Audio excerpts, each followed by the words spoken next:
Well, for one more time here in 2016, let's knock out another Q&A video and mercifully turn the calendar on this year and look forward to 2017, shall we?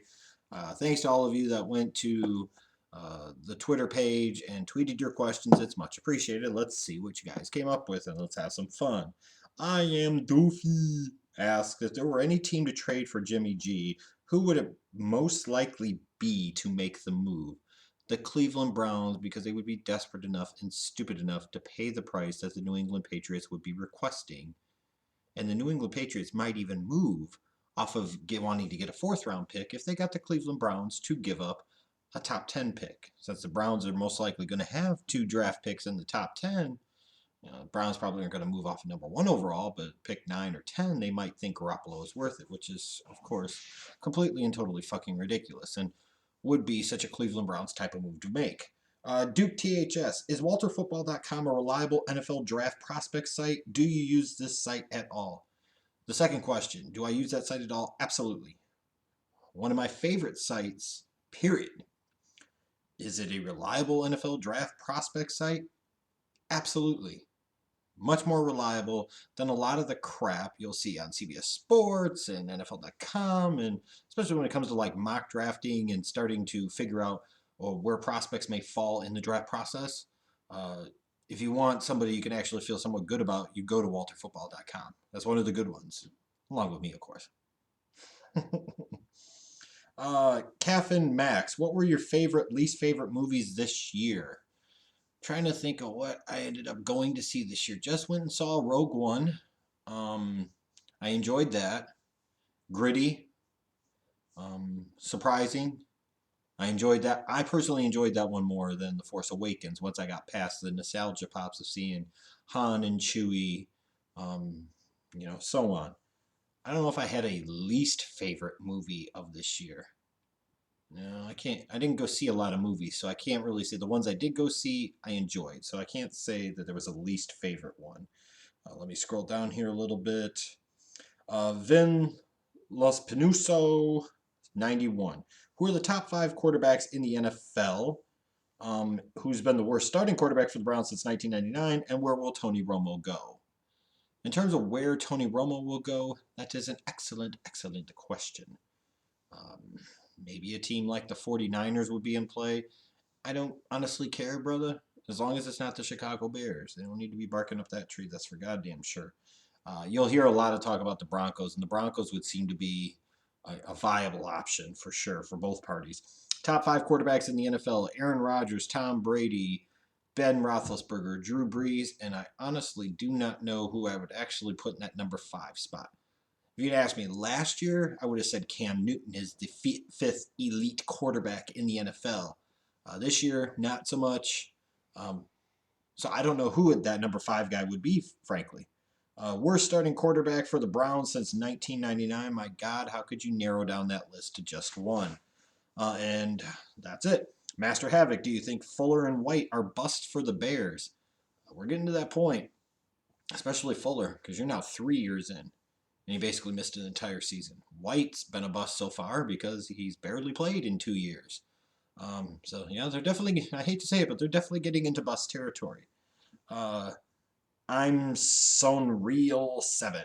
What do you think of Skip Bayless? Smart guy for saying stupid shit and makes a lot of money for doing so.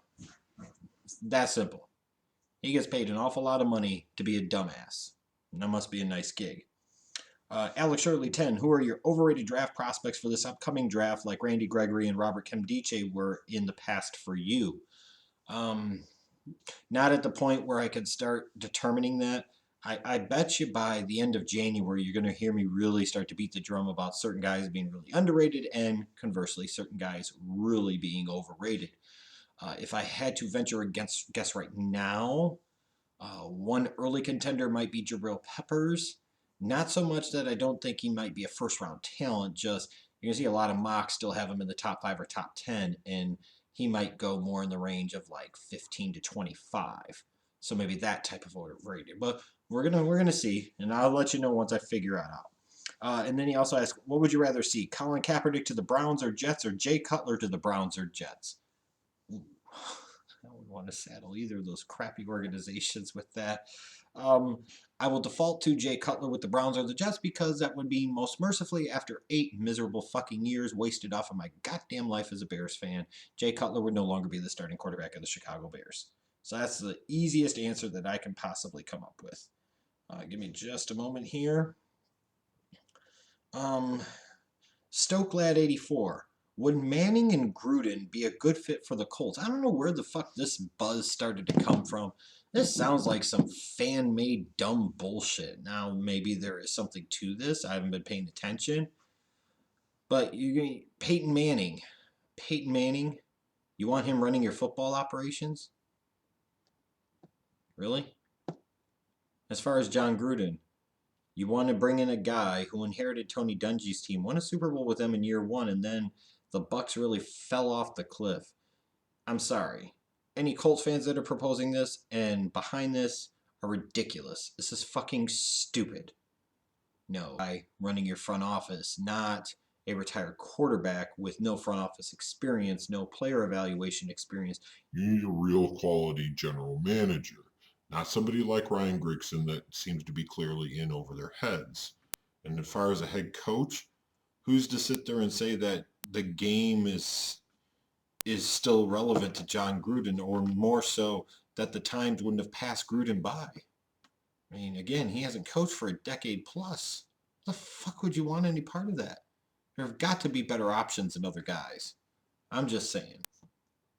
Andre Sanders. How would Pat Mahomes fit in Andy Reid's West Coast offense, assuming he could sit behind Alex Smith for a year? Oh, I think he would fit swimmingly.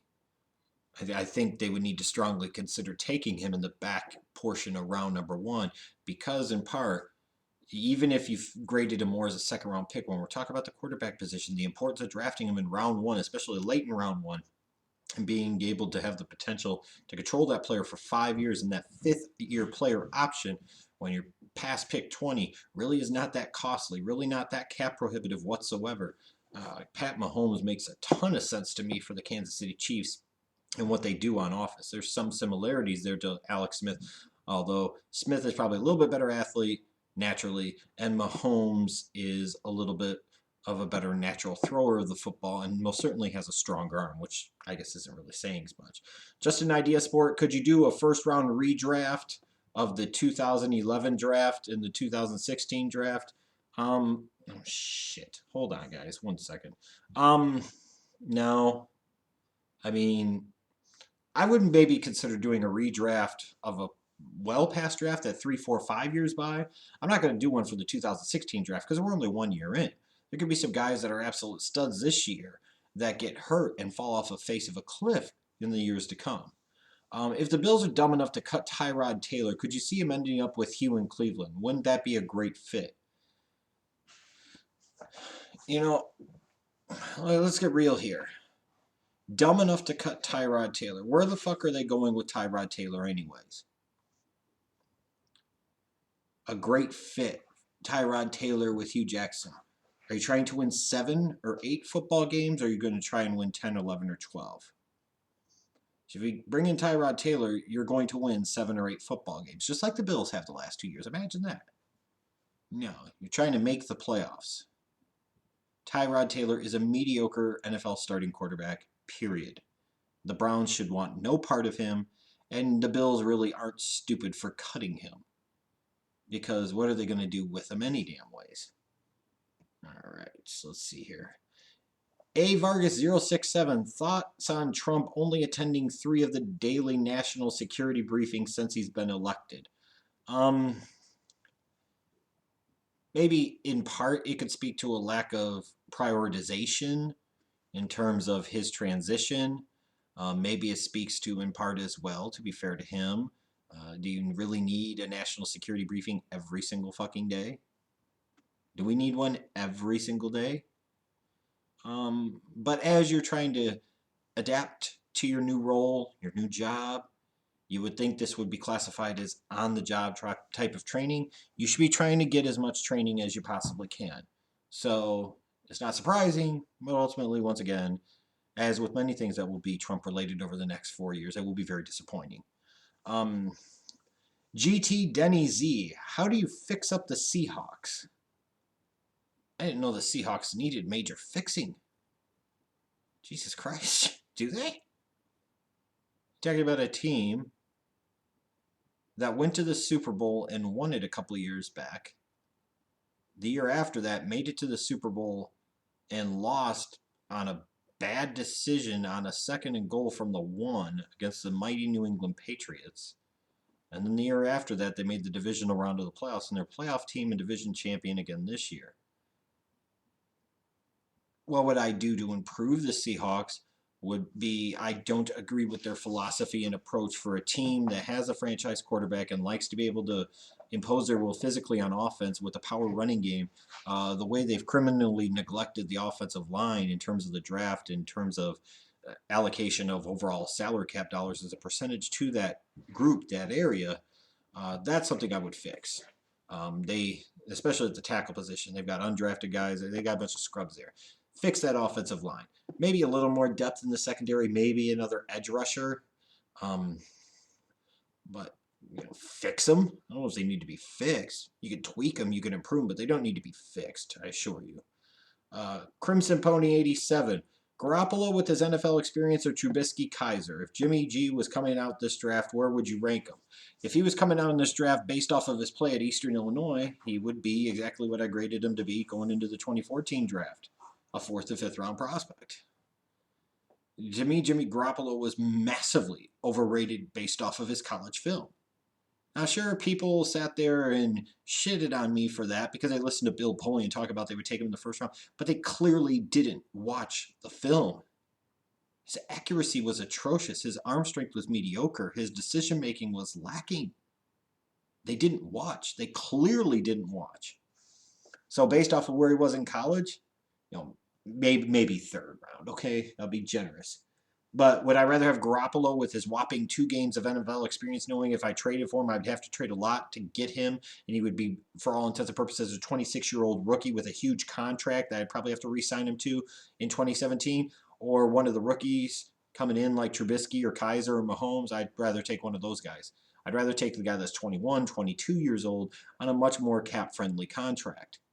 Because at least if they prove they're not the guy, it didn't cost me as much money and draft pick currency as trading for Garoppolo would, and he busts out. Because not only will I have given up important draft picks and premium draft picks to get him, I also would have sunk a shit ton of guaranteed money into a guy to find out that he's ultimately not the guy.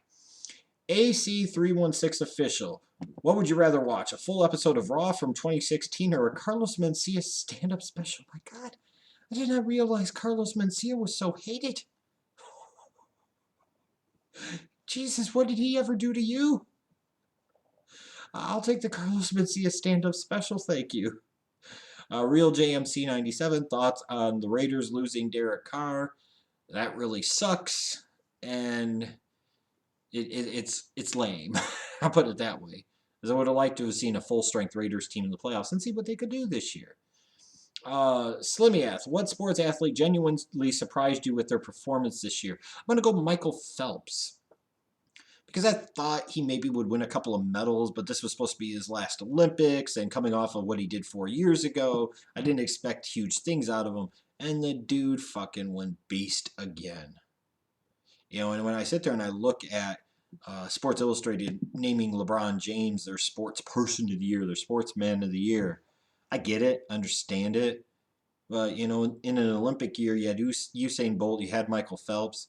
To me, it should have been Michael Phelps. Talk about the number of medals he won and all of that. Oh, crazy, please. I mean, that's easily who I would have went with. Kevin Yang, in your opinion, what does Aaron Rodgers have to do in order for him to be viewed as the greatest quarterback ever? Play several more years at a high level and, to help his case, win another Super Bowl. Rodgers is one of the very best that I have ever seen. I think he's one of the very best that there is. And a lot of people were awful quick to write the epithet or the eulogy to his elite status, and they were sorely mistaken. WTF Curry, thoughts on George Karl's comments? Irrelevant, I don't care. Just being honest. C. Henderson 2, thoughts on Patrick Mahomes?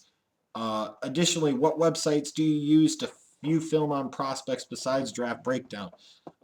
Draft breakdown's one. Sometimes I'll just find the clips on YouTube, other random sites where they'll post up clips. So those are just a few. Um, Thoughts on Mahomes? When I do my individual scouting report on Mahomes coming up in another week or week and a half, that's when you'll find out. How about that? Harrison Len, if special teams are 1/3 of the game, then should Devin Hester be a Hall of Famer for kick returning? Oh boy. I will put aside Bears bias here because I will still stand by my statement that in 2006, the most valuable player in the National Football League was not Peyton Manning. And if you think that to me, you're dumb. It was Devin Hester. Devin Hester changed the Bears dynamic. He changed the dynamic of the NFL. He changed the importance of special teams. He was the ultimate game changer for that Chicago Bears team. He was the most valuable player. Period. Tired of them always looking for excuses to give MVP awards to certain fucking guys. Look a little deeper sometimes. The problem with Devin Hester is that while he set the record for most career returns, he had a couple of really hot kind of supernova years, and then he really fell off. I'll put it this way: like if the Bears had like a Ring of Fame or their Hall of Fame, he goes in that. But in terms of Pro Football Hall of Fame, if he would have been more consistently productive for a few more years in his career, I'd make a stronger argument. Because I do agree, as important as special teams are, he's the greatest returner of all time. If any return specialist should be in the Hall of Fame, it should be Devin Hester. So, that's kind of the way I look at it. Insert name here. Thoughts on Obama's recent stances on Israel and Russia. Also, what can you predict from the Trump administration? Obama's stances on Israel and Russia. Russia, I don't understand how, from a GOP standpoint, 30 years ago, Russia was the bane of their existence and the motivation for Reagan's America and all the things that he did. Now we're buddying up to Russia. We're friends with Russia. We're trying to make excuses for Russia. No, we know goddamn good and well they tried to influence the election. That's why WikiLeaks and other sources were releasing shit only on Hillary Clinton and not Donald J. Trump. There was plenty of shit that was out there for Hillary, and it needed to all be released in full disclosure. But where was this shit for Donald Trump? But don't tell me there was no fucking shit for Donald Trump, because clearly people didn't look hard enough. They just didn't want to. Clearly Russia had it. Now, does that mean that the vote was in peril, or that our vote is flawed, or that it was potentially hacked? I'm not going to go that far. But there were other factors at play. And it bothers me greatly that Trump would brown nose a douchebag like Putin. So I understand Obama getting tough on him there. In terms of Israel, that's always kind of a touchy thing, because somehow Israel, as soon as you say anything that's not 100% pro-Israel in this country, you automatically viewed as anti-Semitic or anything else. But I don't give a fuck. The simple fact of the matter is, for all the idiots that sit there and tell us that Israel is our greatest ally, it sounds like one of the most retarded one-sided relationships I've ever heard of. Because if you heard this in the real world and one of your friends was talking about all the things they did for their significant other, their partner, their girlfriend, their boyfriend, whoever, and they never basically got anything in return, and all that other person did was get them in fucking trouble, you tell them to get out of the relationship immediately. But we prop up Israel with billions of dollars every year. We sit there and always come to their defense. You never hear in our media about the crimes and atrocities that they commit against the Palestinians and others. We excuse it and we try to create shit now. And furthermore, we try to forget the fact that, 7 years ago, that country did not exist in its current construction.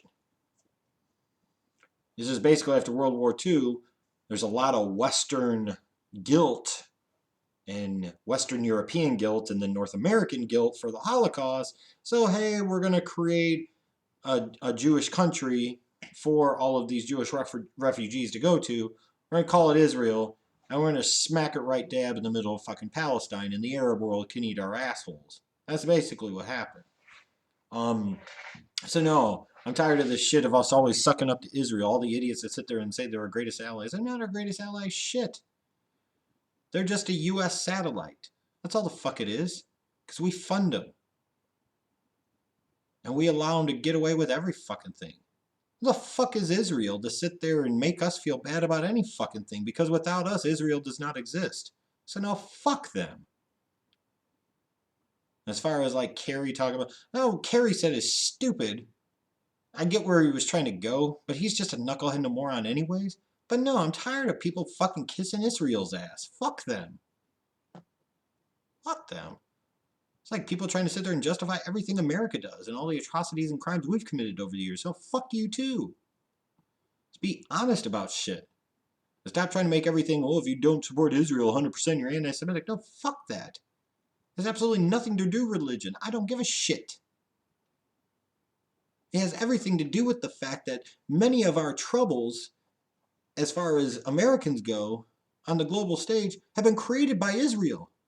Always poking and prodding at different Arab fucking countries, and then here we come to their fucking defense. Here we come, funding them and their military for billions of dollars a year. All the while, we talk about it so often, yet do so little about it. We have all types of children living in poverty. We have all types of people in this country being homeless. I don't give a shit who you are. You can take your Israeli shit and shove it up your ass. Let's bring that money back here and support our people first. And if you sit there and dare try to tell me that it is justifiable to take $4 billion illegally, I would argue, too, in foreign aid and give it to Israel as opposed to keep it here, then maybe you need to go and live in fucking Israel, you douchebag. Then he also asked, do you think the NFL Giants free agent spending spree the last two off seasons eventually catches up? Yes, if they don't start drafting better. I thought they had a good draft this year. I thought this draft with Apple and Perkins and Jarrell Adams and Sterling Shepard, BJ Goodson. Oh, this is a good draft by Jerry Reese. They do need some more of those because if they don't, then yeah, they're going to run into issues. Brian Ingemels, what should the Texans do with Osweiler? How should they address the quarterback in the upcoming draft? Trade up, best fit prospect. You got to stick with Brock Osweiler at least another year. You got to give him a second chance to see how he rebounds, see how he comes back. Would I address the position maybe in round 3 or 4 of the upcoming draft? Yeah, I would. But I don't think you can just totally give up on Osweiler just yet. Jordan Bryant, what do you think the Bears should do with their quarterback situation? Release Jay Cutler the first opportunity they can, and then let's figure out the rest of the shit later. For Ryan Pace, though, as a general manager who talked about the importance of drafting a quarterback every year and in 2 drafts has failed to draft one, there better be one drafted, if not one early and one later in this year's draft. I would like to see them potentially re-sign both Barkley and Hoyer and then bring in a rookie and let them fucking battle it out. Why not? I am Carlos609. What are your thoughts on Wentz so far? Early in the season, he flashed really, really nicely. Kind of struggled as the season went along. And some people want to point to it and knock him, especially comparing him to Dak, which is a complete bullshit comparison. Carson Wentz does not have Ezekiel Elliott. Carson Wentz does not have Dez Bryant. Carson Wentz, most importantly, does not have the Dallas Cowboys offensive line with Tyron Smith and Travis Frederick and Zach Martin, Ronald Leary. He doesn't have any of that on the offensive side of the ball. So comparing the two, Carson Wentz is a better quarterback, period. But Dak Prescott got put into a much better situation in terms of the talent around him. I think he's going to be fine. I'd be much more concerned about Jared Goff than I would Carson Wentz. Dapiano 1, how do you think the Bears should approach the draft? Best player available, best player available, best player available. Other than maybe the running back position, because I'm pretty much okay with Jordan Howard, Jeremy Langford, Kadeem Carey as their 3 running backs. I'd like to see a little bit more of an explosive option to run counter to Jordan Howard, but other than that, it's best player available across the board. Offense, defense doesn't matter because that team stinks. They suck. And just because you ask me this question, you're still not getting off of the hook. For all that dumb shit you used to say about Jay Cutler, I'm always going to bring that up every time you tweet at me about anything, anytime you ask me any questions, because I fucking tried to tell you and you didn't want to listen. I don't know why. But it is what it is. Best player available. Best player available. They need talent everywhere. Period. Um, anything else? Nah, I think that's it because we could probably go another 20 minutes, and I just don't fucking feel like doing so. So thanks to you guys for tweeting me your questions. Glad to move on from 2016. I don't know about you. Let's hope 2017 is a little bit better, huh?